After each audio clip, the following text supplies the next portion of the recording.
21वां अध्याय। तुलसी जी द्वारा विष्णु जी को श्राप।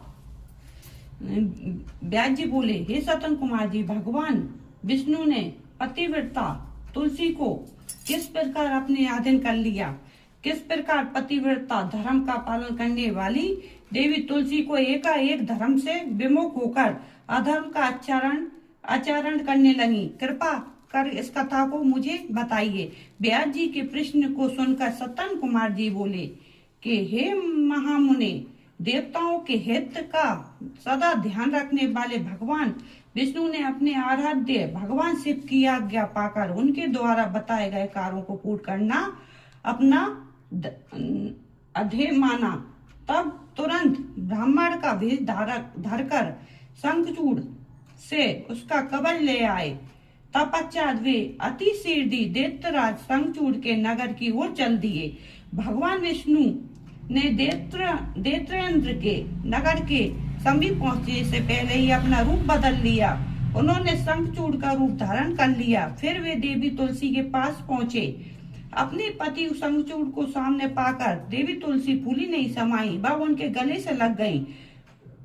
उसकी आंखों से आंसू की धारा बह जा रही थी।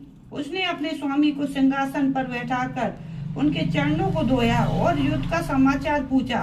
शंखचूड़ का रूप धारण किए हुए भगवान विष्णु बोले, हे प्रिय, युद्ध के मध्यम में ही ब्रह्मा जी ने मेरे और भगवान शिव के बीच संधि करा दी, इसलिए मैं वापस आ गया हूँ। भगवान शिव के वापस कैलाश पर्वत चले गए।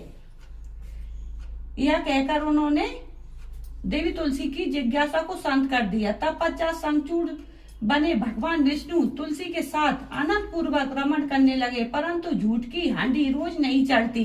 एक दिन देवी तुलसी को ज्ञात हुआ कि उसके साथ रमण करने वाला पुरुष उसका पति शंखचूड़ नहीं बल्कि कोई और है।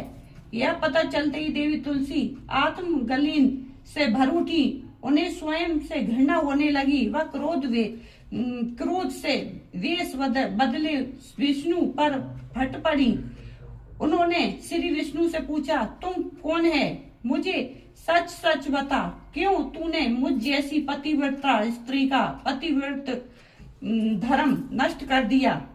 मैं तुझे नहीं छोड़ूंगी। यह वचन सुनकर विष्णु भगवान ने भयभीत होकर अपने स्थान पर अपनी एक मूर्ति बना दी, ताकि देवी तुलसी उनके विषय में कुछ न जान पाए। परंतु तुलसी ने उनके पद चिन्हों से विष्णु को पहचान लिया। तब गुस्से से उन्होंने भगवान विष्णु